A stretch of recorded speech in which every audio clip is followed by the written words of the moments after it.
Hello, my name is Ralf Friedrichs. I'm an addiction recovery coach and the host of the Take Your Life Back Today show. As an addiction recovery coach, I want to share something with you and let me be crystal clear to leave an everlasting impact upon you. Just imagine being buried alive.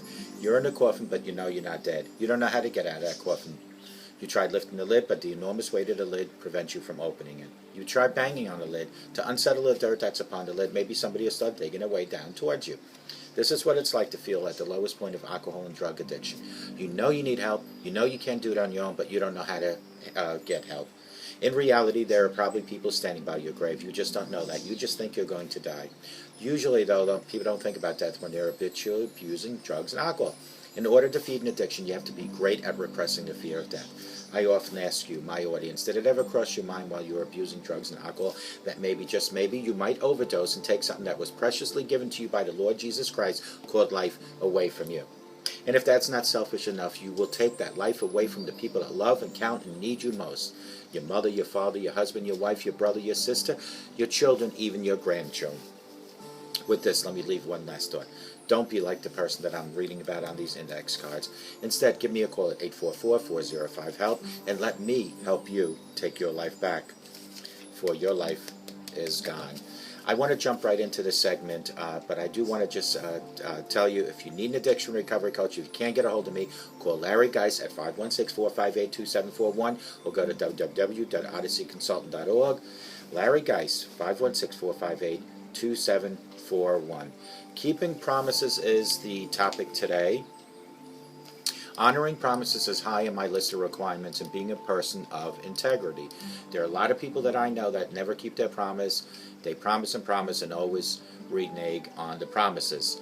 Unfortunately, it happens in almost every family. There's always those individuals. So how do you deal with that? And how do you even approach people that keep breaking promises? Because it really comes down to trustworthiness. Basically, whenever someone fails to follow through on a promise, with the exception of some reasonable excuse for backing out of their word, it registers as a betrayal.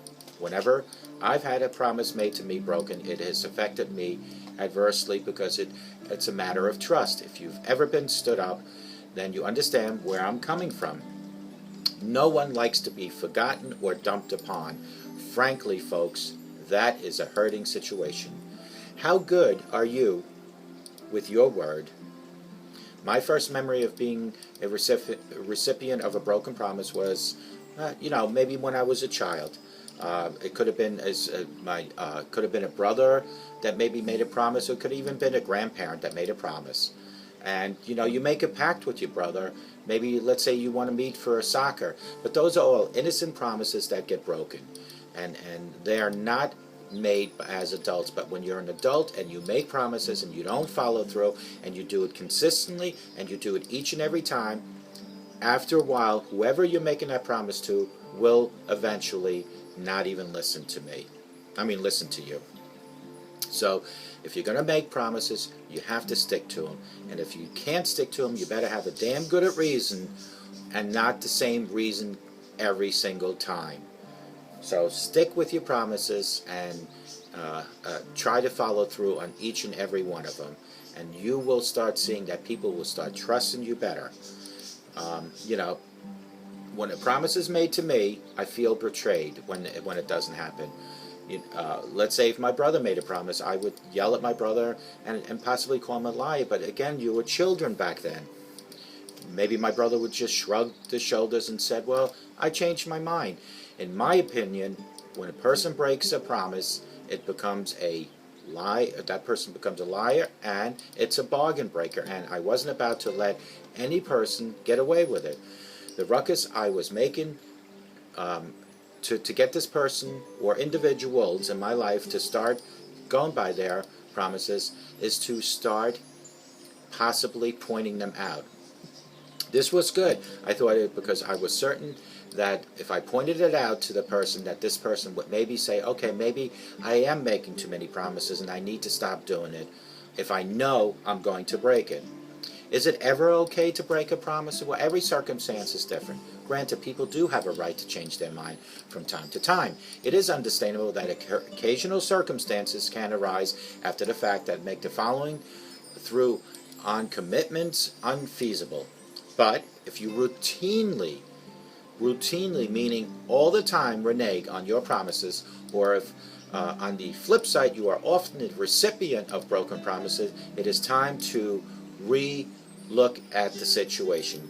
Don't paint yourself into a corner. If you don't want to do something, if you can't do something, all you have to say is I can't, or just say no. Don't make a promise to break it. And when you start making promises to people that really count on you to follow through, that's where it hurts most.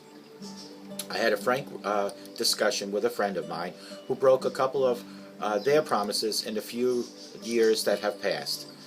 This particular individual told me that it's difficult for this person to say no all the time. So they make the promises knowing they will renege on them.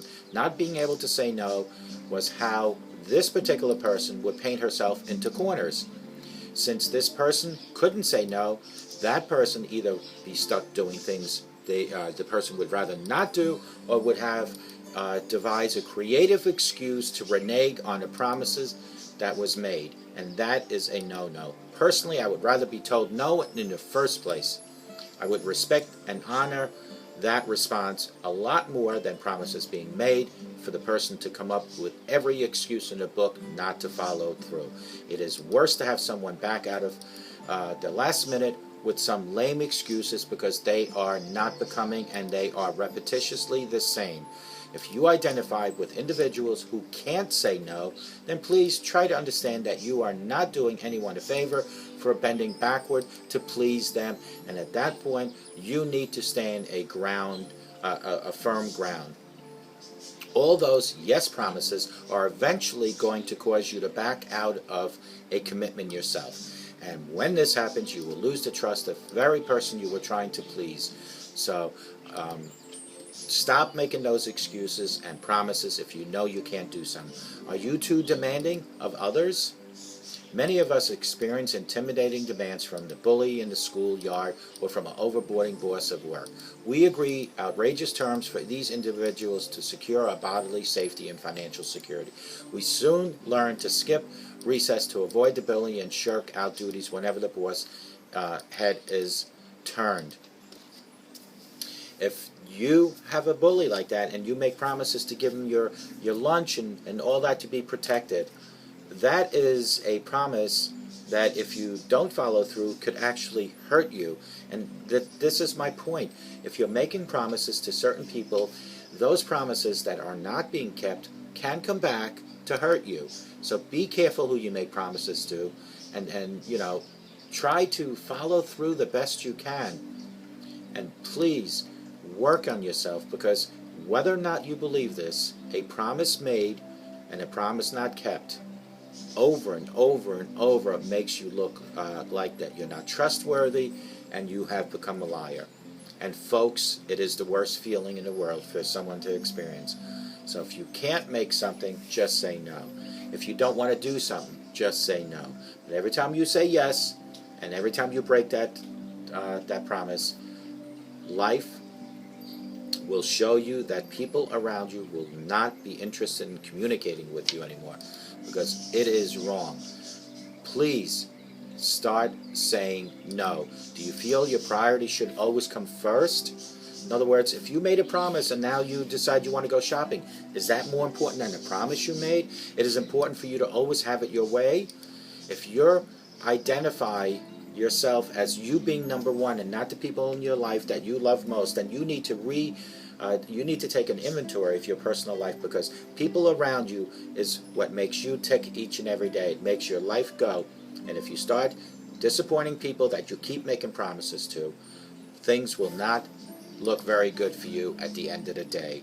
And I am just telling you all this because I just know how it is to keep making promises and to back out, because I've been there. So please, and I beg you, please keep your promises. In my final remarks, I wish to stress that keeping promises is so very important. Don't make promises you cannot keep. Broken promises hurt individuals and can erode relationships. Trustworthiness is too valuable of a characteristic to own. Don't give it away with empty promises. And may God bless you.